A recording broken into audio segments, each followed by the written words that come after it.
Bet you we could use that spoon for a gallon. Almost did. Yeah. Recording in progress. All right,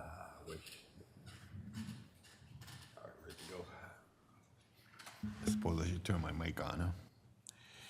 Okay, I'm calling this meeting to order at 6:30. Director Sudduth is participating in the meeting via teleconference. Director Sudduth, please let the board clerk know if any members of the public join you at your teleconference location. As a reminder, when a board member attends the meeting via teleconference, all votes must be taken by roll call. Madam Clerk, please take the roll. Present. Director Sudduth? Can she not hear me? Uh-oh, you guys, hold on. Director Sudduth? We're taking roll. You may not have heard, because it was right. So we're on roll call.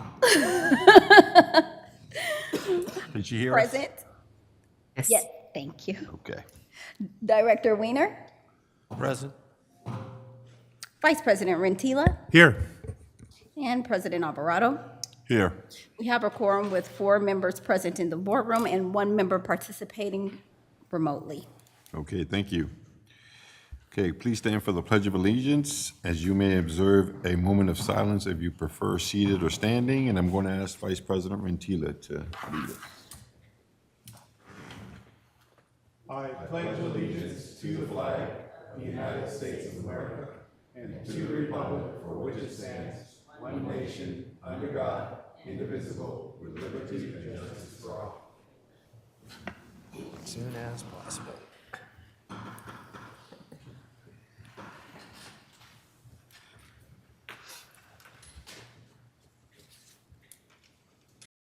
General Counsel Nicole Witt will serve as parliamentarian for tonight's meeting. As a reminder to members of the public in attendance, the board has adopted rules governing the conduct of its public meetings. Public participation is welcome and encouraged. All public comments should be addressed to the board as a body, and the board asks that you please respect the 3-minute time limit per speaker. All persons attending board meetings and the orders of the president with respect to the conduct of the meeting. No person may disrupt, disturb the board meeting. Disturbing, impeding, or otherwise preventing the orderly conduct of the board meeting could result in an individual's removal from the meeting. Thank you. Directors, before we begin tonight's agenda, I ask you to all be mindful of the board's rules of decorum, in particular to practice civility and decorum in discussions and debate. In order to preserve the order of this and every board meeting, directors will wait to speak until they are recognized and will restrict their comments to the motion or the agenda item under consideration. Thank you. Now is the time for public comments on items not on the agenda. WCW is also providing a 2-way audio-visual platform so that members of the public may participate remotely. Madam Clerk, have we received any public comments or requests to speak for tonight's meeting? We have not. If anyone wishes to speak on non-agenda items, please approach the podium or raise your hand in Zoom. Seeing none, we have no public comments at this time. Okay, thank you. General Manager Andrew Clough will please lead us through the rest of the agenda. Thank you, Mr. President. Thank you. The consent calendar consists of items 1 through 4 on the agenda. Madam Clerk, have we received any public comments or requests to speak on these items? We have not. If anyone wishes to speak on consent calendar items 1 through 4, please approach the podium or raise your hand in Zoom. Seeing none, we have no public comments. Mr. President, we recommend the board approve consent calendar items 1 through 4. Okay, thank you. Are there any questions or comments from members of the board?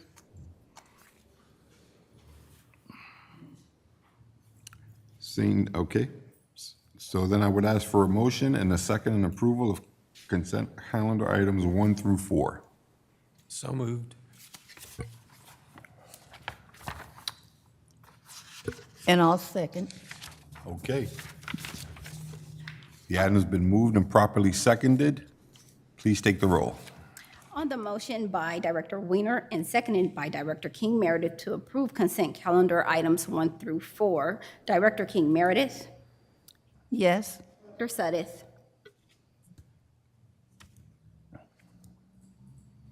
I say yes. Oh, your voice, okay. Director, Yeah, my voice is gone, you guys. okay. Director Weiner, Yes. Vice President Rentila, Yes. and President Alvarado. Yes, The motion passes. thank you. Thank you. Next on the agenda is regular calendar item number 5, to approve a contract with APB General Engineering for construction of the Lower San Pablo Sewer Replacement Project. Madam Clerk, have we received any public comments or requests to speak on this item? We have not. If anyone wishes to speak on item 5, please approach the podium or raise your hand in Zoom. Seeing none. Did that again. All right, thank you. Our project manager, Mohammed Masood, will provide information on the project and the contract, and looks like we might have some words from Gordon as well.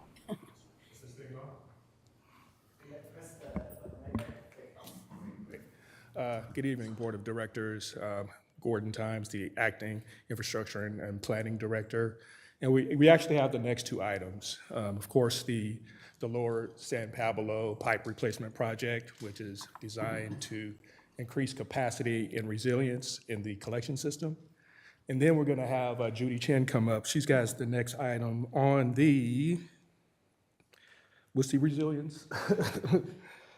Local hazard mitigation plan. Yes, the local hazard mitigation plan, and she's going to have a presentation on that.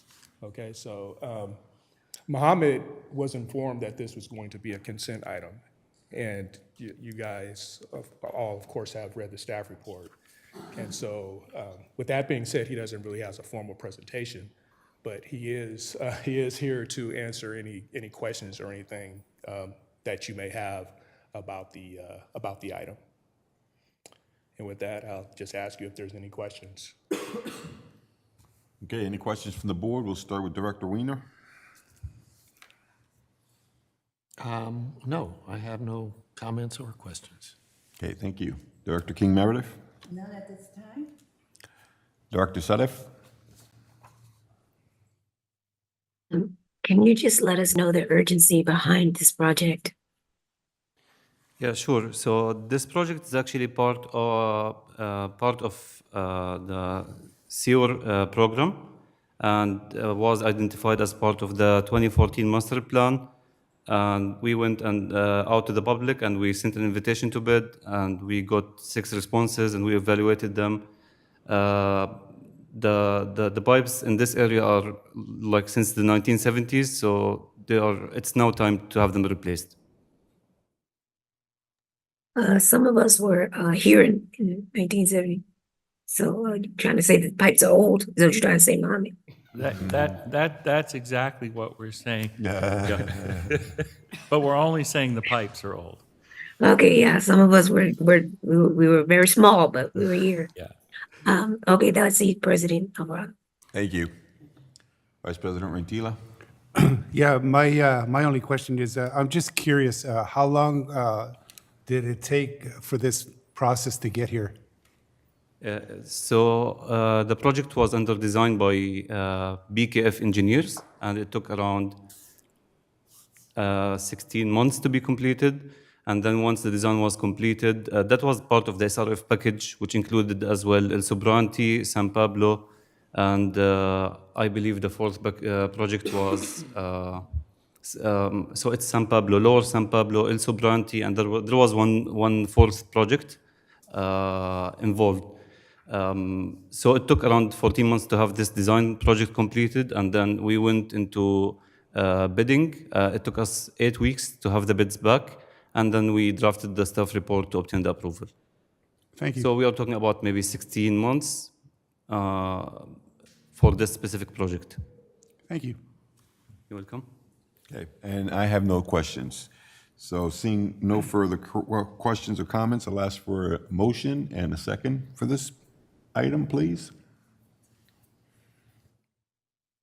I Move move it. we approve the contract.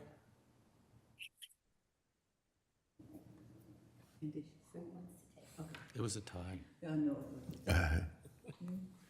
I'll second it. Okay, so the item has been properly moved and seconded. 5. Director Weiner? Flip a coin. Okay. Weiner and King Meredith. and King Meredith. Thank you. Please take the roll. On the motion by Director Weiner and seconded by Director King Meredith to approve regular calendar item 5, Director King Meredith. Yes. Director Suddick. Director Suddick. Okay, there we go. Yes. Director Weiner. Yes? Vice President Rentila. Yes. President Alvarado. Yes. Motion passes. Thank you. Thank you very much. Thank you. Mohammed. Next on the agenda is regular calendar item 6, to receive a presentation on Contra Costa County's draft 2024 Local Hazard Mitigation Plan. Madam Clerk, have we received any public comments or requests to speak on this item? We have not. If anyone wishes to speak on item 6, please approach the podium or raise your hand in Zoom. Seeing none, we have no public comments. Thank you. Gordon and Judy, or Gordon this time? All right. Before you begin, Judy, just want to let people know that this did come before our IOE committee yesterday. So we have seen this already. So now the rest of the board gets to. Thank you. Thank you. Good evening, President Alvarado, Good evening. Vice President Rintela, and member of the board. My name is Judy Chen. I'm the Planning and Support Manager with IMP Department. Today, I present you Contra Costa County Local Hazard Mitigation Plan. What is this plan about? Let me go to the next slide. All right. So local hazard mitigation plan is a 5-year plan that sets the mitigation priority for the entire Contra Costa County. We have about 40 partners county-wide, including 16 cities, 20 special districts, and many county departments. So cities such as the City of Richmond, City of San Pablo, City of Pinole, special district like West County Wastewater District. We are still in this part of the planning process. And how does the planning process look like? It actually breaks down into 3 phases. So the first phase, including the county get together, all the 40 and plus partner get together and identify the hazards. Identify the hazards that happen in Contra Costa County. The second phase involved with identify the mitigation strategy for each hazard identify. Okay, so the workshop that we have conducted for the last couple months is we got together, identify what are the hazards, right? And then we identify the mitigation strategy to mitigate those hazards. And the third phase is asking the public for feedback, and that's where we are today. We are asking the public for feedback. So why this is important? Because just for year 2023 alone, the U.S. has spent $1 billion on weather and climate disaster. $1 billion, okay? So that's why this plan is such an important plan. And so here are some statistic numbers that $1 that we invest in mitigation equals $6 in saving for future costs. So it's 1 to 6, 1 to 6. So what are the mitigation benefits? So people say, what are the mitigation benefits, right? So here they are.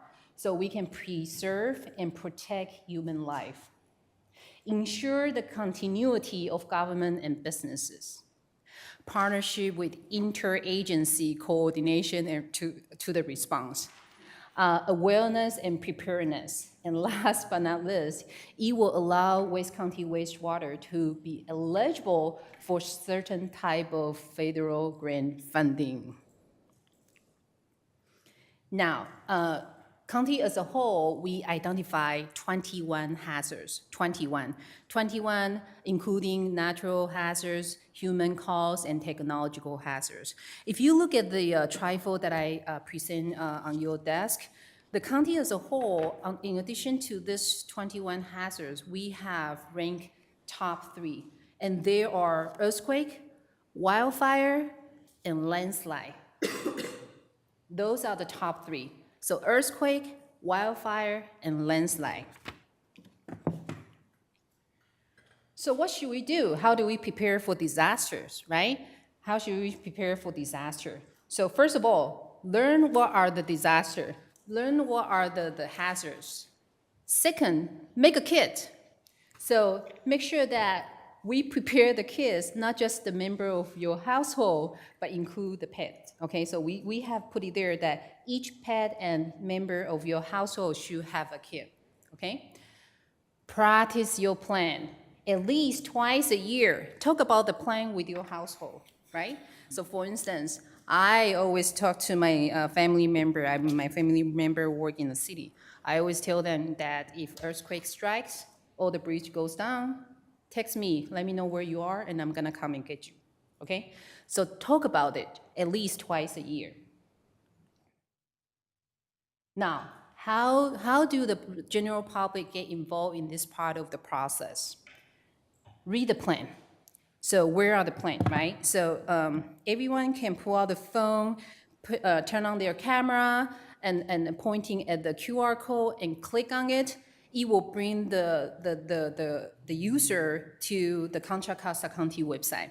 This is where all the 40 and plus participant has store their mitigation plan in this website. Everyone can go onto this website and read each one of the plan and provide their feedback. So read the plan, provide the comment, and share what you learn. And this is the message that everyone every agency participating in this countywide mitigation plan is doing right now. It's a public outreach. Now, because this is the governance body, I do have a couple more slides that I want to present to the board. I do want to talk about the milestone of what we have done and what we are doing right now and what's coming. So last year in July, the organization West County Wastewater, we submit the intent to participate in this to the county OES. From November to January, every division within the organization participant, provide information, contribute their feedback to this plan. This plan consists about 55 pages, okay? Every department, every division in West County Wastewater has a contribution to this plan. Now, also in December and January, we also did the community outreach as well at that time. We have conducted numerous social media campaigns, letting public know that, hey, we have this mitigation plan coming up pretty soon. We want to hear from you. What is it that you will be interested, right? So yeah, November, December, last year, November, December, beginning of this January, we were very busy on providing the information, submitting the document, and also revising if there's any changes. Now, March, April, the whole group, 40 and plus agency got together again in County OES. We talk about what's coming, what's the plan, and the workshop that we attend that has provided much of the information. Now there's an arrow sign for April 22nd to May 31st. That's where we are today. It's the time for us to reach out to the public, okay, to promote and make awareness to the general public. Now there are three categories that that it's new requirement from federal agency. The public outreach has to include three categories. In addition to the social media, we need to reach out to government bodies like you, okay? We need to reach out to vulnerable communities. We also need to reach out to the private sector, okay? And so with those guideline and criteria, we have include all of them. So I'm going to show you a little bit, okay? So in June, we are going to submit the plan to the state and federal agency for their review. It's a draft version. So they have about 45 days to provide us with the feedback. Probably by October, November, if everything goes well, I will be back here for your approval to adopt the plan. Okay, so that's the timeline that they just shared with us earlier today. In December, the plan should be fully adopted by the governance body as well as the state and federal agency. So that's the milestone. This is the, remember that we need to reach out to the vulnerable community and also the private sector, as well as the social media campaign. So these are the list of the in-person community outreach that we had done and we are going to do. So we just complete the El Sabrente Chamber of Commerce last week. I appreciate the board member over there accept our request to present at their board meeting earlier this month. It was great. And Monday, we just finished 2 sessions at the San Pablo Library. It was great as well. We get a chance to meet with the general public. And next Monday, we're gonna have another 2 sessions. And towards the end of the month, we're gonna have a presentation and community outreach at the El Sabrente Library. So this is in addition to the career fair that we are going to do, in addition to the social media campaign that we are going to do. We may also partner with other agency who also has the community outreach event as well. Now, this is just some of the pictures that I took. This was at the El Sabrente Chamber of Commerce. Some of the board member was attending through the virtual meeting. This is the event that I just host at the San Pablo Library on Monday. We also have the poster, Spanish and English, in front of the entrance, and they allow, and I did ask that, can we have this poster there until end of the month, and they accept our request. So yeah, I think so far we have a really good feedback from the general public as well as the agency that we reach out to. These are just some of the example of the social media that we post, okay? So our communication specialist, Kay, she has provided a series of the social media outreach. Almost every week, like twice a week or once a week, we have a social media campaign on Facebook or Twitter or any platform that we have presence. We use those platforms to share the information. That's my presentation. Any question for me? Thank you, Judy. If I may, Mr. President, add a few comments first. First, thanks for the presentation, Judy. And as she talked about it, a local hazard mitigation plan, the idea is to identify the hazards and then work to identify mitigation measures, things you can do to help either, well, you're never going to eliminate the threat, such as an earthquake, but what can you do to mitigate that threat to us? And in our case, just like the county as a whole, earthquake, wildfire, landslide are all very critical ones, but we also have sea level rise and flooding to be concerned with and what it does to our system. And as far as then taking actions to mitigate for the flooding, for that we've been doing the sewer rehabs. We've the one we just heard from Mohammed, that its purpose is to fix areas that are susceptible during high flows. The EQ basins that we're building out as part of the Clean and Green project also help with preventing overflows during the more significant storms that are coming. The wildfire that will create public safety power shutdowns. We received a grant from the Office of Emergency Services. We bought additional lighting standards, generators. We're doing the lift station upgrades to have backup generators, and we'll have our green power backup at the plant as part of the Clean and Green project when it's conducted. And one that really is troublesome for us that we really haven't been able to do much about, and that is combine the rain, earthquake, and landslide. And we have some areas within the district that are very, very susceptible. Much of our service area is very susceptible to landslide and slope failure. And that's why we spent a lot of time and energy on the force mains, because those are the most critical points. But the Terra Hills really stands out and is something that if we have something that will be identified in this mitigation plan and action that we haven't been able to take yet, that we need to be able to take, it's one, protect the plant from sea level rise, which we're working on, and the other is find a way to rebuild that whole Terra Hills complex of lift stations and force mains. It's very susceptible to failure. It's crosses the Hayward Fault, and it's in unstable slopes. So that's a big one out there for us in the future, but it's also a big price tag. And that's what this plan is all about, is countywide doing that in each of the agencies. And thank you, Judy. We were not part of this plan in the past, I should say. What was it, 40? It was 39, and now it's 40. So, we 40 have, and plus. there we go.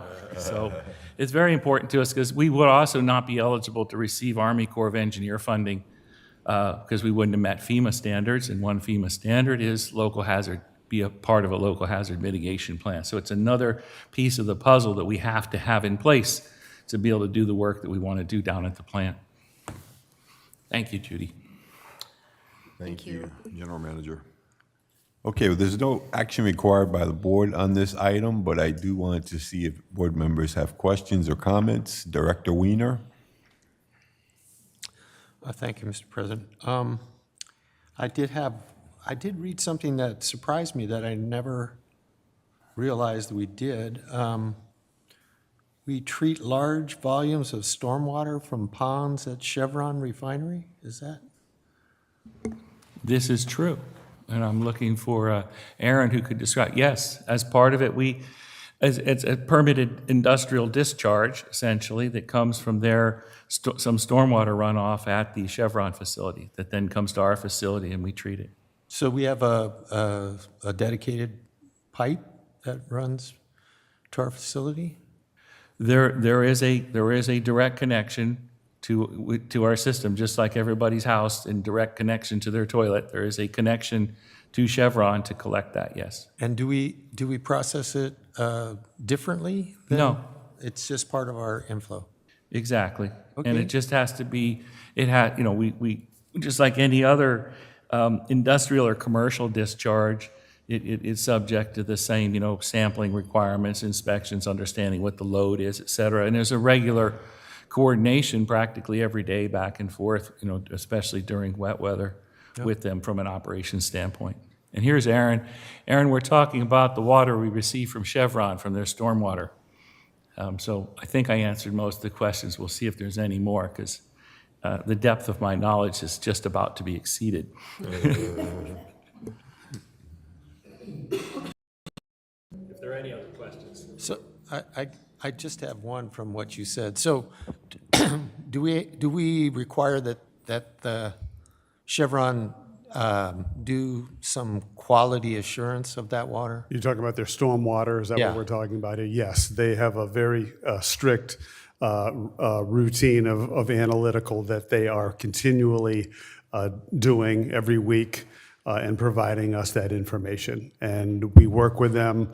The main challenge that we have is conductivity and total dissolved solids, because there is some component of seawater, and that material, there are limits in terms of what East Bay mud will allow in the water quality we send them. So we manage that by regulating the flow, and if we need it, turned down or turned off for a period of time, that's what we do.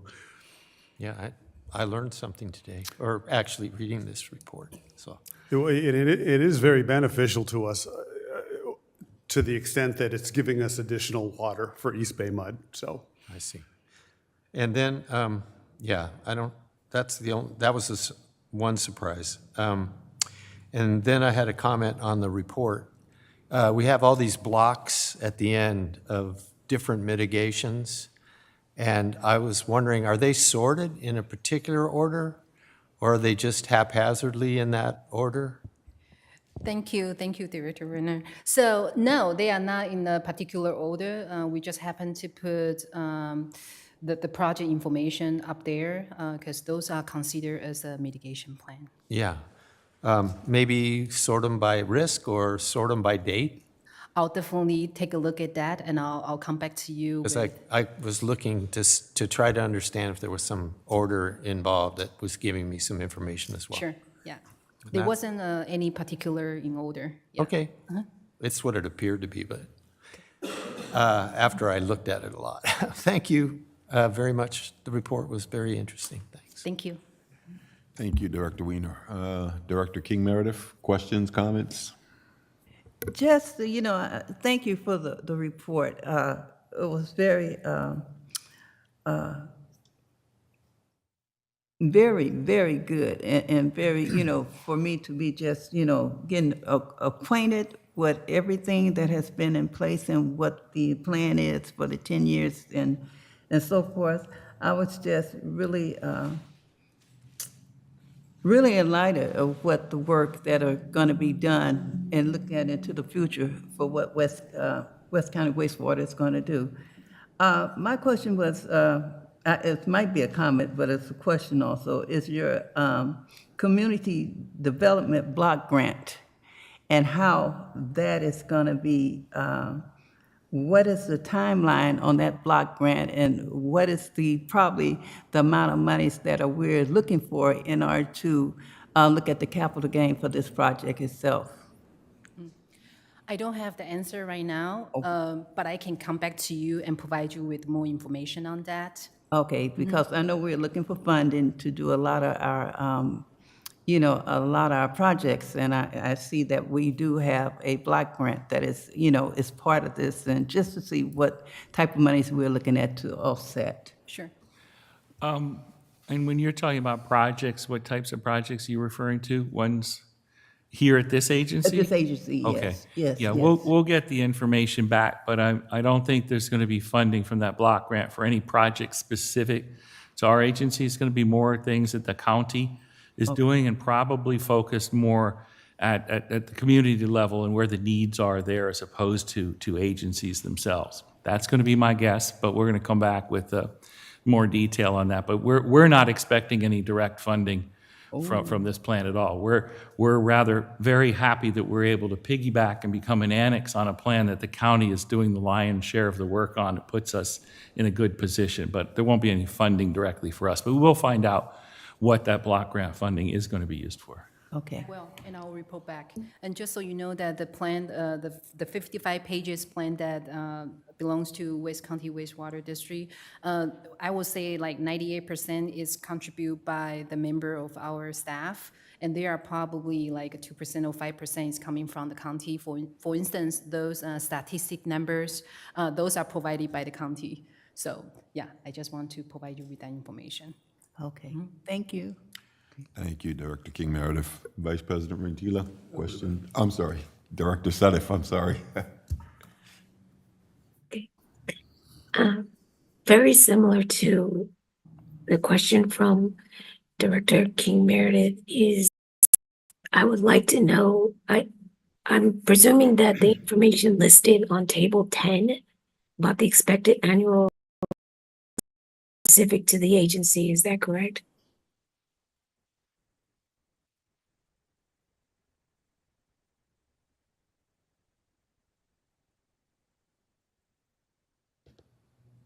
You probably can't see, but Judy's scrolling to page 10. But I can see her back. I can see her arm. if it's not specific and in the annex section, specifically the annex for West County wastewater, then the county's going to be referring to a county-wide.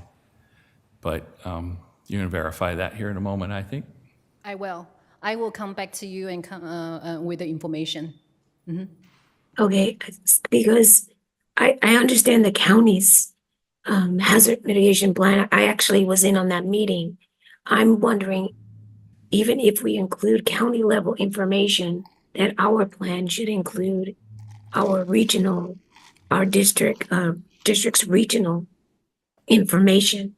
Because as Andrew said, looking at the expected annual loss on table 10, it does not include sea level rise, which is a huge concern in our area. Whereas we don't get much hail. We get hail, but we might not get hail. And that's every once in a while. So I'd like to see, it does say coastal flooding, sea level rise, but it says $1. And That's the coastal resiliency would fall under that whole gambit there. yeah, but if you look at it, and it doesn't seem like it says it's very low, and it doesn't seem like it reflects what we are dealing with in our area. So I just wanted to know if we're looking not just at what the county said, but to put in the report what affects our district specifically. Because that's Definitely. usually what our personal hazard mitigation should Absolutely. reflect. Yes, Director Suddeth. And so sea level rising is actually one of our mitigation plan. Is the project that we have including in part of the 29 mitigation plan. But I'll definitely look at the page, the table 10s that you're referring to. That's why we have this public outreach and provide asking the public to provide the comment, also including the governance body as well. So we'll definitely bring those feedback and then look into the plan and adjust accordingly. It's Okay. also So- in looking at the plan itself is a county-wide plan, and then within that county-wide plan, each of the agencies that are participatory outside of the county have an annex to the plan. That's where the specificity is for each particular agency.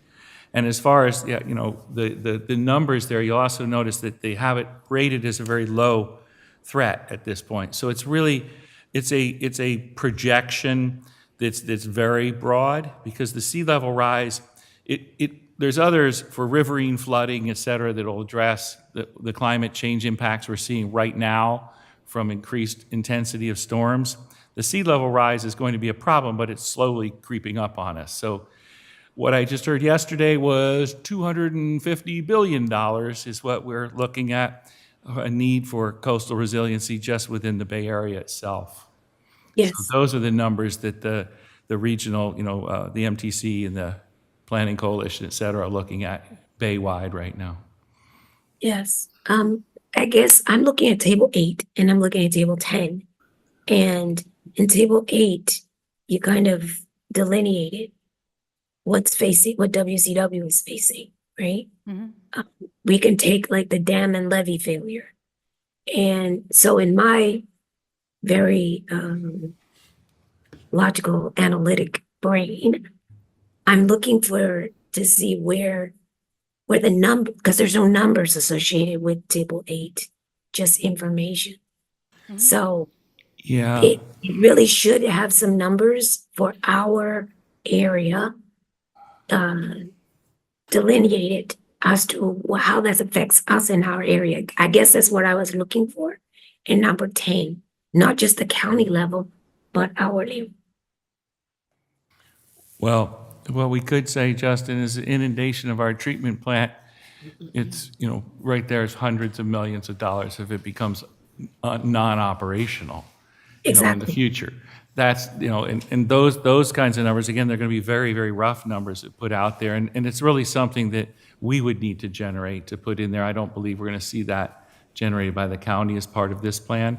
But also as part of this, the Water Quality Improvement Fund with the watershed plan, which is, we're hoping to enter into, who's the lead on that one now, Justin? The estuary program, the San Francisco Estuary program. In that, they'll be looking at the entire water, at the impacts within the Wildcat watershed, which is exactly the area they're talking about here that we're at the base of, basically. So there'll be other efforts, but I don't believe inside this county plan we're going to see those numbers beyond the rough ones that are there now. Maybe I'm not being clear. I'm not saying change the county's plan. I'm saying West County wastewater's portion. You called it not an addendum. Annex. Some annex should address what I'm talking about. And I say that because going back to what Ms. Annie said, there is monies available for that. I just heard it yesterday in a meeting during Infrastructure Week that there are monies available for some of this mitigation, but we have to be able to articulate it. And having a hazard plan that shows that these could be an issue anytime in the near future is part of having that already ready to go when these monies become available. Right, but they're not the community development block grant funds. It's not that one. Director King, it's a totally different, it's No. infrastructure dollars that would go Yes. towards that, which is Yes. what I referred to earlier, that we need to have this annex and be in place with a hazard mitigation plan, or there are a lot of funding that we wouldn't even be eligible for. So you're Exactly. absolutely right on that we can take a look at the annex and see if there's anything within the time frame we could come up with and put some some potential numbers in there, Okay. and if that would be acceptable to the county. But it's they're really wild, numbers at this point. They're just what would be damaged, and it's hard. We can do that off our inundation maps that we have, and we can take a look. But it's not the dollar amount so much as the failure of our ability to treat the waste, and it would overwhelm the system and it wouldn't operate.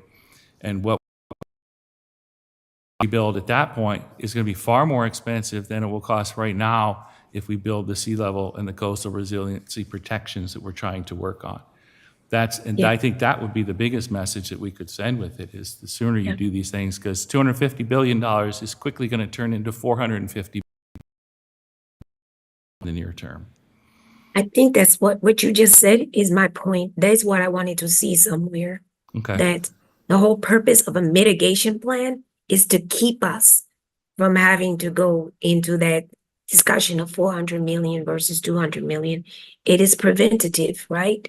And if it's not, if we can't put some money into shoring up our coastal lines, or if we can't put money into making sure we can handle these disasters, then what are we going to do to mitigate it in the case that a disaster does happen? How can we lessen the blow on the community and the district and our surrounding districts? And then last, if none of that works, what is going to happen? This is how you get from the 250 to the 400. Because we saw this during all those floodings a few years ago, the heavy rains, and West County had to help out Stage, and every other district had to help each other. But having that in writing somewhere would be most helpful. I know for me, when I'm talking to state and federal legislators about why we need a cut of that IIJA money. That's it. Thank you, sir. Thank you, Director Sadif. Vice President Rentila? That was a great tangent. I like it.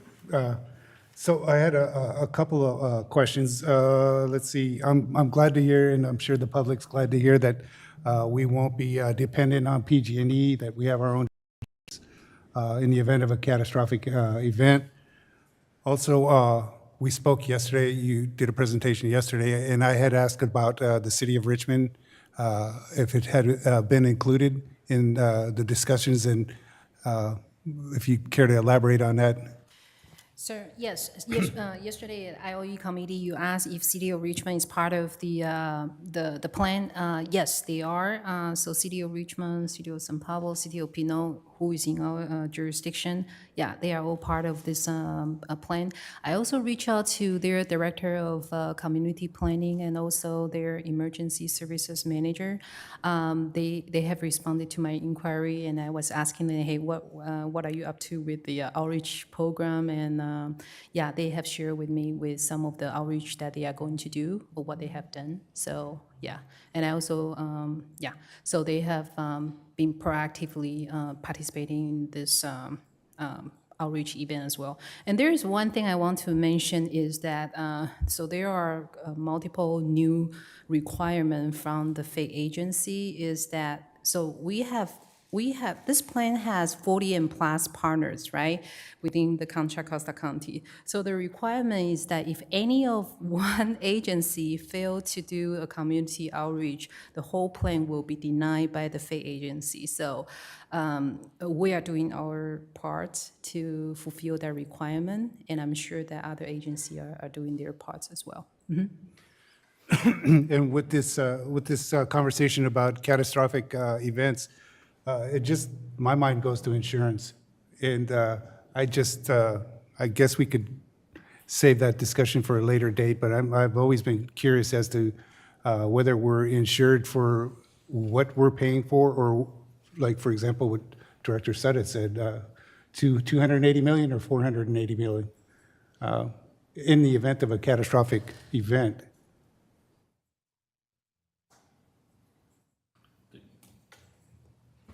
There is no insurance in place to cover the threat of sea level rise nationwide right now. It's not insured. We can talk specifically about what our risk pool and what is covered, but that's the problem, is there's a huge infrastructure debt that needs to be paid, or we're going to lose a lot of coastal properties over the next 50 years. Great, I appreciate it. Thank you, Vice President Rentila.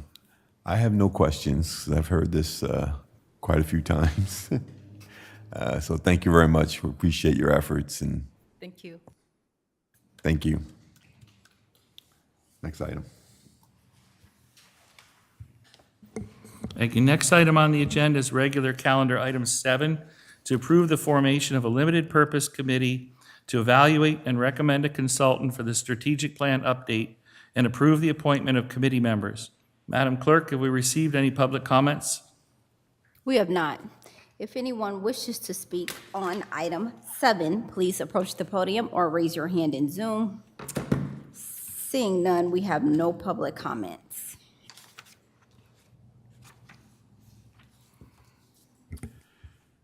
Okay, staff has issued a request for proposals for strategic plan development and consulting services. Because of the board's significant role in strategic plan development, it is appropriate for 2 board members to be involved in evaluating proposals and recommending a consultant to the full board. Accordingly, I am recommending the formation of a limited purpose committee to evaluate, interview, and recommend a firm to provide strategic plan development and consulting services. I further recommend that Vice President Rentila and Director King Meredith be the committee members. Are there any questions or comments from members of the board? We'll start with Director Weiner.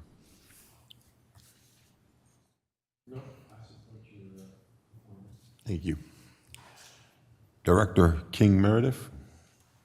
I am fine with that, and I'm pretty sure that I would have the correct leadership in order to be able to make the regular choice that needs to be made, yes. Thank you. Director Sadif? Oh, for a moment, I was just waiting for you not to say something at the end of that. So I am more than fine. I think it's a good idea. Thank you. Thank you. And Vice President Rentila? No comment, except that I look forward to working with Director Annie. I think it's a good choice. Thank you. Thank you. And I have no further questions or comments, so I'm asking for a motion and a second on the recommendation. I'll move it. Okay, item's been moved. Can I have a second? Item's been moved and seconded. Please take the roll. On the motion by Director Suddeth and seconded by Director Weiner to establish a limited purpose committee to evaluate, interview, and recommend a firm to provide strategic plan development and consultant services, and to appoint Vice President Rentila and Director King Meredith as the committee members. Director King Meredith. Yes. Director Suddeth. Yes. Director Weiner. Yes. Vice President Rentila Yes. and President Alvarado. Yes. The motion passes. Thank you. Next item, please. Next on the agenda is regular calendar item 8, to approve a travel request for Director Suddeth to attend the Association of Women in Water, Energy, and Environment's 2024 conference in San Diego. Madam Clerk, have we received any public comments or requests to speak on this item? We have not. If anyone wishes to speak on item 8, please approach the podium or raise your hand in Zoom. Seeing none, we have no public comments. Thank you. And now District Clerk Robin Johnson will briefly provide some information about the Association of Women in Water, Energy, and Environment. Thank you. So the Association of Women in Water, Energy, and Environment, or AWE, is a nonprofit organization dedicated environment.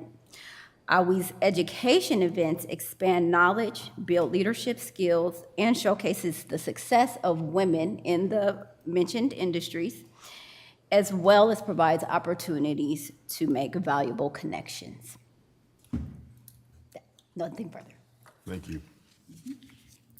Director Sedef, would you like to add anything? Thank you. I'll actually be participating on 2 panels for the committees that I serve on in Aui. And the other thing was, I thought Director King Meredith, I thought you were going. I was surprised when I only saw my name, but yes, that was it, sir.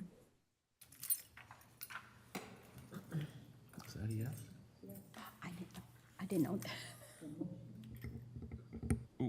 What was the, Director King Meredith, were you planning to attend? Oh, yes.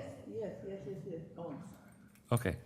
Because then I guess we need to amend the I think we motion. need to make an amendment here then. Yeah.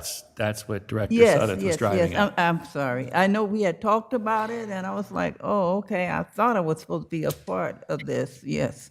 Yeah, so can I amend this uh general counsel, or do we have to bring it back? We just need to You register. can amend the so- motion. Okay, great. I would like to, so may I, Chair? Yes, go So right the- ahead, please. Okay, thank you. I would like to amend the request to approve the travel request for both Director King Meredith and myself, Director Suddeth, to attend the AUI conference in San Diego. We are both members of AUI, so, and we are the representatives designated for the district. So that's my motion. Okay, thank you. Okay, so there is an amended motion on the table. Can I have a motion? I'd like to move the motion. Okay, the motion's been moved. Can I have a second, please? And I'll second it. Okay, the motion's been moved and properly seconded. Please take the roll. Is there going to be some discussion? Discussion? Go ahead. Mr. President, in my time as a board member, the amount of travel expenses for conferences board members can attend has increased as more conferences are added to our list of preferred organizations. So we were asked as a board to approve travel. And I'm curious to know, how does the chair evaluate what benefits are received by the board or district from our attendance? I would appreciate if we could formalize such requests by requiring some sort of benefit description. For example, benefits, I think, our relationship with CASA and CSDA have brought are improvements in our district's governance, risk management, and an understanding of California sewage agency requirements, heads up on legislation, and industry advancements to the board. It would help me to make a decision on approval or not approval, voting for approval or not approval going forward, if we could have some benefit analysis of each of these travel expenses. That's my comment. Okay, thank you. I'm saying going forward, so I support this particular item, but I'd like to have that information before the board. We can't hear anything he's saying. So some, Turn, if you, okay, if you can hear him, well, he can try again, or I could summarize very quickly what I believe I heard Director. Yes, could you summarize that for me? Okay. I would appreciate Now it. we can hear him. Now I can hear him. Yeah, go ahead. Yeah, his mic must be on now. Okay, what Director Weiner is requesting is, in the future, when board travel requests are brought to the board, that there's a little bit of inclusion of what benefits will return to the district to have members attend. And I believe he wants that for the future, correct? Not, Yes. okay. Yes, I'm speaking going forward, not now. All right, thank you. And I support this item Okay, for thank the you. current. So the item's been moved and properly seconded. So can we take the roll, or are there any other questions or comments? Seeing none, please take the roll. Yeah. Don't touch your mic.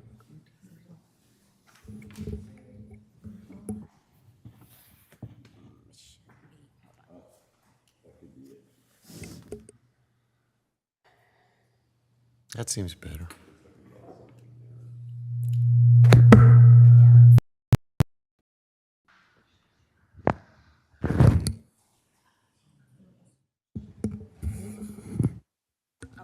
Sorry. So, sorry about that. Technical difficulties. So on the motion by Director Rentila and seconded by Director King Meredith to approve a travel request for Directors Suddeth and King Meredith to attend the Association of Women in Water, Energy and Environment's 2024 conference in San Diego, California, in October 24. Director King Meredith. Yes. Director Weiner. Yes. Director Suddeth.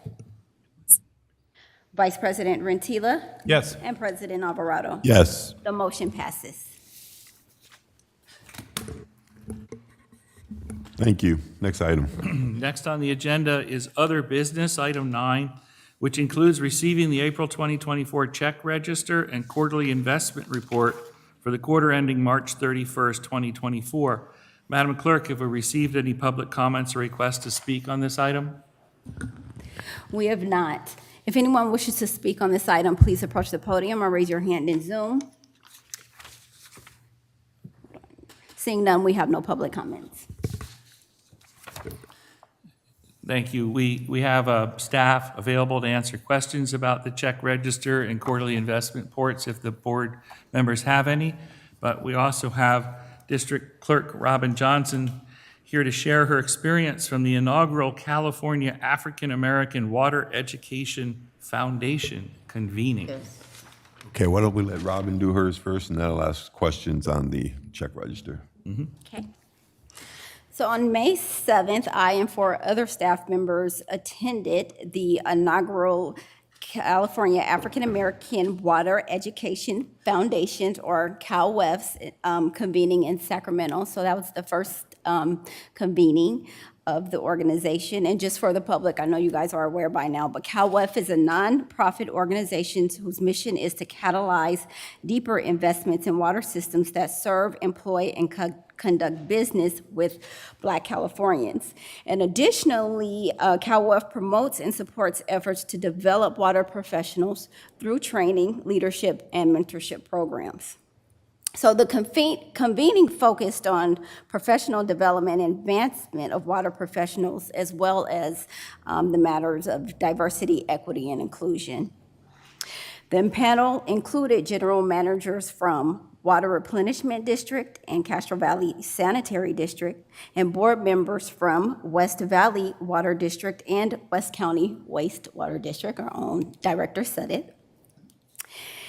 And the panel shared their experiences as professionals and what it took to get where they are, and kind of the obstacles that they experienced on their road to get to where they are. And they briefly spoke about what leaders can do to develop water professionals through training programs, internship opportunities, and then the importance of making such programs available in the communities serviced by the water agencies. Additionally, they spoke about the need to follow through by helping ensure that participants involved in professional development activities are also ready for testing and interviewing for those jobs. And with regard to DEI, the panel participants shared their experience as they have developed professionally, like having imposter syndrome, being underestimated, and encountering microaggressions, but they also offered advice to consider when navigating such issues. They discussed the need for DEI programs to be truly inclusive and for DEI initiatives to be included in hiring and retention policies. We received a presentation about Water Replenishment District's recent developments in their DEI program. And just generally, the overall consensus from the attendees was that it was a great discussion.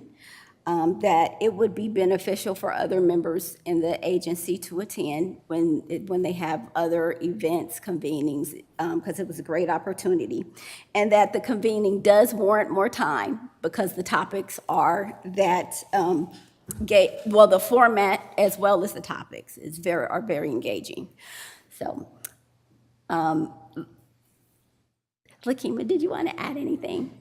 Lakima also attended, as well as was Tanya Williams, Amani Manning, and Victoria Donati. Thank I can add that, Who are you? sorry, Lakima Sams, Management Analyst, Admin Services. I can add that the luncheon was very informative. I actually liked the format. It was like a brown bag discussion, but with really good food. It was, but it made it comfortable and not formal. So I think it allowed the attendees in the audience to be transparent with the stories and the experiences they had. And so also just learning about the different initiatives and the raising awareness about how the water industry, and then barriers to entry, and then the professional development, the training, the leadership academy. Like, it was just really, really informative. And I think anyone, not just people of color, would have benefited from attending that luncheon. So it was really great, and I'm glad I had the opportunity to attend, so that's it. Thank you, appreciate that.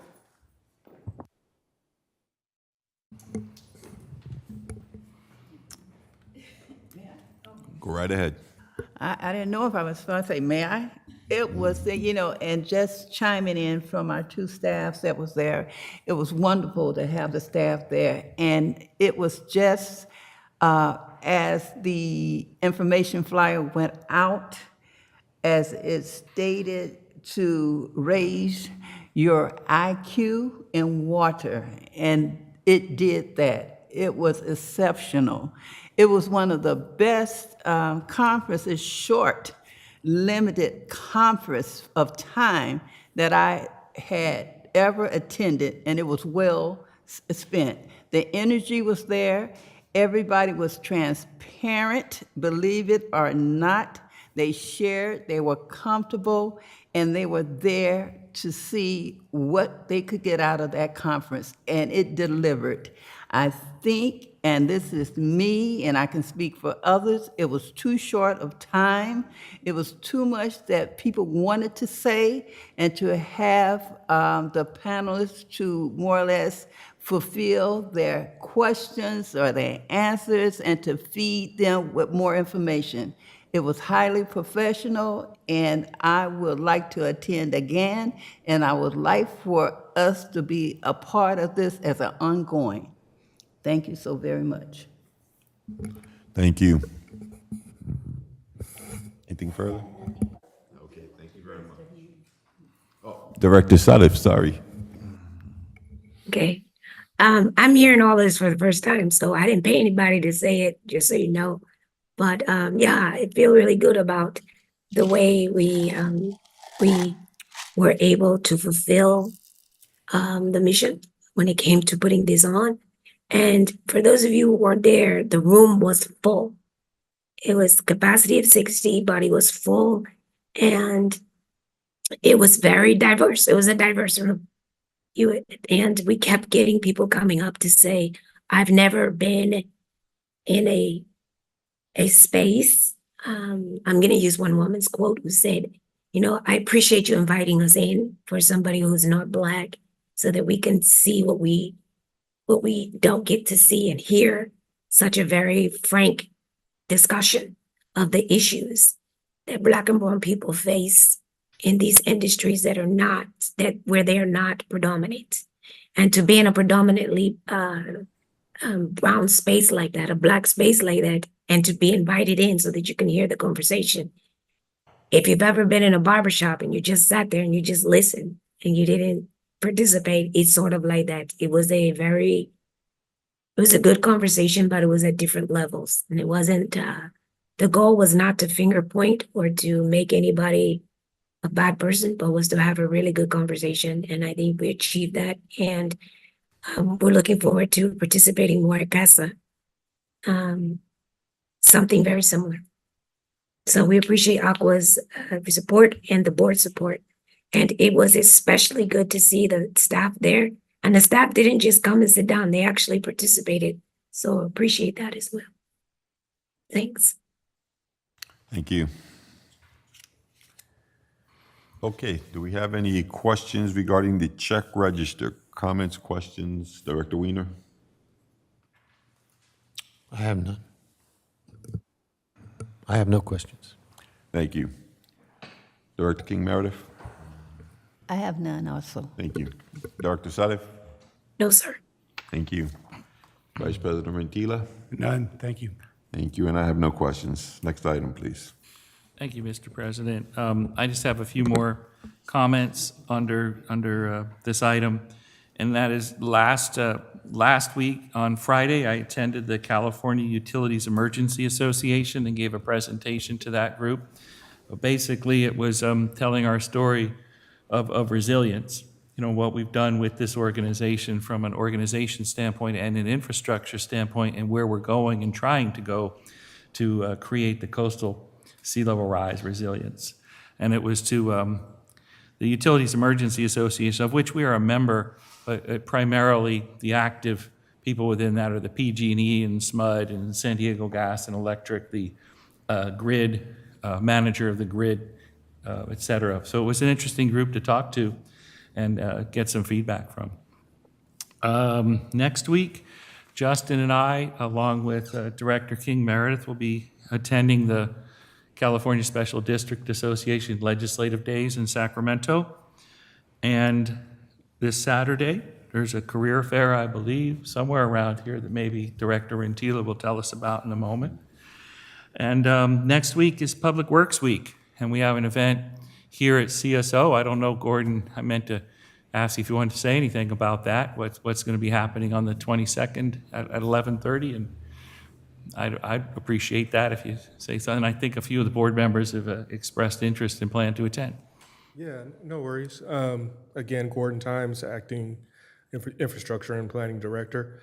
Yeah, this came together rather quickly. Our Communications Director, Kate, thought about not only bringing especially the blue-collar maintenance type workers together, but also inviting some of the other outside agencies and bringing them, inviting them to this luncheon as well. And so we're looking forward to it. We're going to put some meat on the grill and provide, other members are going to provide some other food. And we're thinking about, we have a hoop set up right here, thinking about playing a little bit of hoop and maybe some horseshoes, and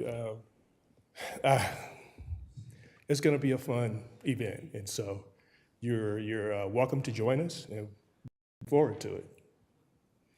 Any questions?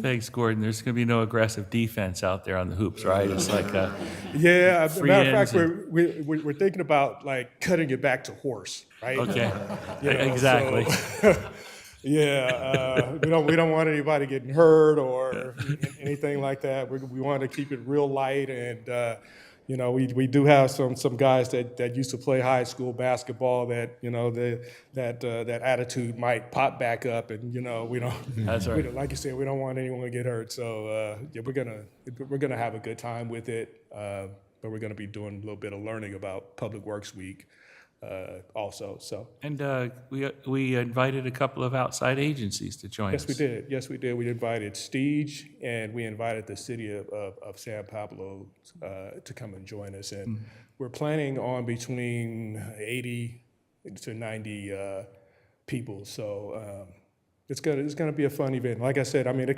came together quick, and there has been events where, you know, we've been invited to participate in some of the other, our nearby neighboring agencies to some of their events and stuff too. So once again, just outreaching to our fellow utilities and, continuing to form those relationships that are beneficial to all of us. So thank you. Thanks, Gordon. Thank you. Is that going to be here or in the plant? It's going to be here. Okay. It's going to be in the CSO shop. We do recommend that if you are going to come, it might be nice to maybe carpool, because parking is going to be kind of limited. And so that's one of the things that we're recommending to the outside agencies as well. But you're definitely welcome to join us. We'd love to have you. Thank you. Gordon. Thank you. And I know President Alvarado and other members of the board, you've asked for some of the opportunities, like we have the meet and greet with the board members, but this, much like our Clean and Green milestone event, these are the kinds of events that we want to try to, have, but also this is the opportunity where, board members can come on an informal basis, interact with staff. So that's part of the attempt, is to try to have more of those types of things as well, President Alvarado. Yep. Thank you. Okay, next item. That's it. The next item is item 10, other business, director's comments, meeting reports. Madam Clerk, have we received any written comments or requests to speak?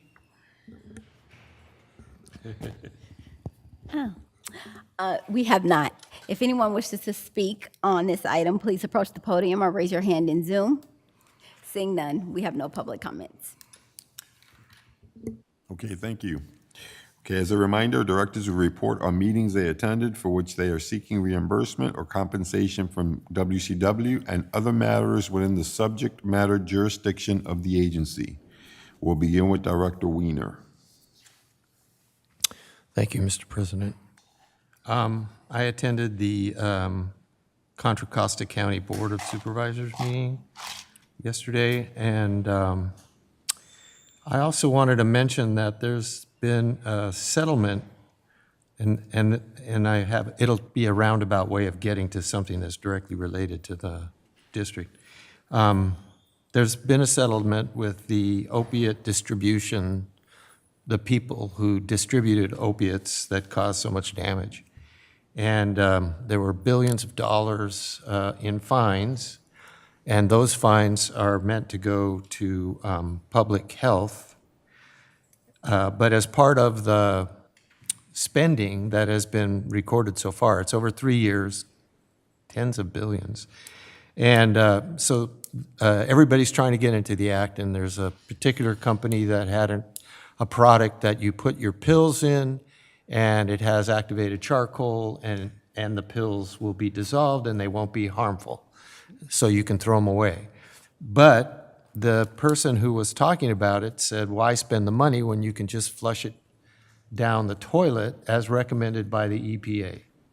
And so I know that's one of the issues that we address at CASA when we go to Washington, D.C., and it's still a problem that the EPA recommends that you get rid of your medications your old medications by flushing them. So something that we need to keep on the forefront. And then this is a funny matter. I would like to request that the board once again consider lifting the remaining items of my censure as soon as possible. It's past time that I be allowed to fully represent my constituents. If the U.S. Vice President can be forgiven for expressing her opinion with language deemed unacceptable by this board, surely with my apology for it, so can I. And that's my comments for the Okay, thank you. Thank you. Director King Meredith? Thank you, Mr. President. Only that I was going to speak on the California African American Water Education Foundation, but we have expanded on that, and that's why I attended that. And Rob and our staff and Lakeela did a great job of giving their report on that. And kudos to our chair for the water representation at the conference. I attended, and also the San Pablo City Council. It was sort of brief, and also those two for right now. It was a conflict for me to actually attend any other meetings because of my travelings, but for right now, those two. Thank you. Thank you. Director Salif? Yes, sir. Quick question. I didn't hear from Mr. Times, the time of the event. He said the date, but not the time. Can we Hold just on. get that? Yeah, he's coming up now. I'm sorry, thank you. It's going to be 11 o'clock on next Wednesday, the 22nd. Okay, thank you. That's what I wanted to know. Thank you. I attended advocacy days. I started out at the beginning of the month attending advocacy days in Sacramento, the mayor's conference, a couple of COWF board meetings, the Cinco de Mayo Women's Brunch, where I was speaking. The Aqua Conference about a week ago, it looks like, the 6th or 10th, and of course the COWF convening there. 2 Board of Supervisors meetings, the Richmond City Council, Oakland City Council, a meeting of, it's called FLOW, which is Latinos in Water, Fellowship of Latinos in Water, meeting, and then we had an event at Aqua as well. And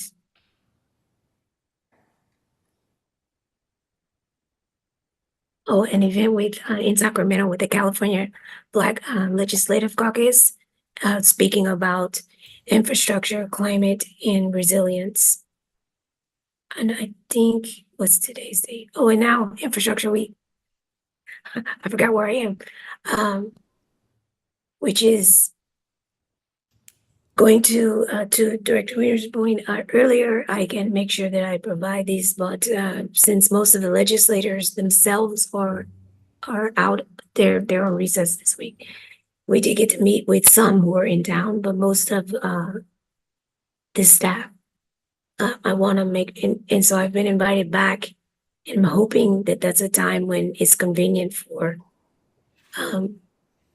our general manager or our acting deputy general manager to also attend to speak about our project. Our project has gotten a lot of really positive feedback on what we're planning to do in there in North Richmond. And I want to say on the record, thank you to Ms. Kate and to Ms. Tanya. Ms. Tanya brought them to me, so I have to say thank you for bringing the extra materials, printed materials, to COWF, because I actually took that with me so that I can hand out. And so you guys know that other agencies asked me for a copy of our new literature so that they could take it back and have something similar done in their agency. And so, Andrew, just to say that so that you know, and to please give thanks and kudos to Ms. Kate for that. The only other thing that I will ask for though is it would be nice to have a digital copy of that because that's what I was asked for. And I think it would be nice for them to have that way. All right. I also attended the sustainability, Contra Costa Sustainability Committee meeting and the Hazmat Community meeting last week. Any of you ever want to attend, let me know. Those are really good meetings, especially the hazardous materials. But the countywide sustainability is really, really informative. And a BACMED meeting. That's it. Thanks. Okay, thank you. Vice President Rentila? Sure. I attended the Richmond City Council meeting. They're considering looking at divesting from PG&E. They're still talking about wind power at the port. We had long budget meetings, and then at the RNCC meetings, We had some grant writers present, and the city of Richmond has about $25 million in grants and money of its own to put into parks. Shields Reed is going to be a priority. There'll be soccer fields. They just have to figure out what material to use for the soccer field, because there's some question as to what's the best material. And then, so we're having the career fair this Saturday at the Hilltop Community Church at 3118 Shane Drive. Everybody's welcome. I hope everybody can make it there. West County Wastewater will be there. Hopefully we'll have the big truck and all kinds of stuff. And then a week from Thursday, you are all invited to the Hilltop Community Church once again. We're going to have an event, and the event is we're going to have the city planner and Prologis present their plan to the city. There'll be postcards going out to the city of Richmond, to the general public, and we're going to talk about the plan at Hilltop Mall and the development, and then the Hilltop Horizon, Hilltop-specific Horizon site, which is the surrounding area of the mall. There's a lot of development that's going to be going on, and Lena Velasco, city planner, will be there to present, and Signature will be on stage with a PowerPoint presentation. So hope to see you guys there. That'll be Thursday, May 23rd at 7 p.m. at the Hilltop Community Church. Once again, that's 3118 Shane Drive. Thank you. Okay. Thank you, Vice President Rentila. Okay, I attended the May 6th San Pablo Council meeting. Nothing significant to report from there. However, San Pablo does have a new police chief. They hired internally former Captain Brian Bubar, a 21-year veteran on the San Pablo Police Force. Congratulations to now Chief Bubar. May 7th, I attended the North Richmond MAC, where there were several presentations. And once again, we heard about the local hazard mitigation plan presented by Contra Costa County. May 9th, I attended the West County Forum. And there was a very good presentation by the Contra Costa County Clerk Recorder Registrar, Christian Connolly, who shared her updates on her office and information about safeguarding efforts for our voting process. On May 13th, I also attended the RNCC, but Director Rentila has already covered that. And on May 18th, the IOE committee meeting. We also received, as I said before, the local hazard mitigation plan by our staff member, Judy Chen. And we also received a presentation by staff member Armando Hodge on the liability agreement from the West County Justice Center. That concludes my report. Go ahead. Mr. President, yeah, I just wanted to add that at the RNCC meeting, we've been working with staff liaison, Stephanie and I, and we were able to procure a $750,000 grant for the neighborhood councils. And we should be able to give 20 neighborhood councils $15,000 to bring neighbors and people together as community. So we're extremely proud of that, and we look forward to dispersing that money to neighborhoods. Wow, congratulations, that's great. Thank you. Okay, Madam Clerk, are there any announcements? Just with regard to the second meeting in June, there will probably be some movement because that is a holiday. So we haven't decided exactly what's going to happen, but we may need to call a special meeting. That is a possibility. So I just want to put that on your radar. Okay. And we'll be in touch about that. The next regular. Robin, yes. before you move on that one, if we can do all the business that we need to do on the first meeting in June and the first meeting in July, then we request that we just not have to call the special meeting. It would be if we have any items that we really need to get done before the end of June, and then we'll put those on the special meeting. Okay. And that's what we're looking at right now to see if we have any that meet that. All right. The next regular board meeting is June 5th, 2024 at 6:30 p.m. here at Hilltop. And Nothing further. Okay, having said that, this meeting is adjourned and is 7:55 PM.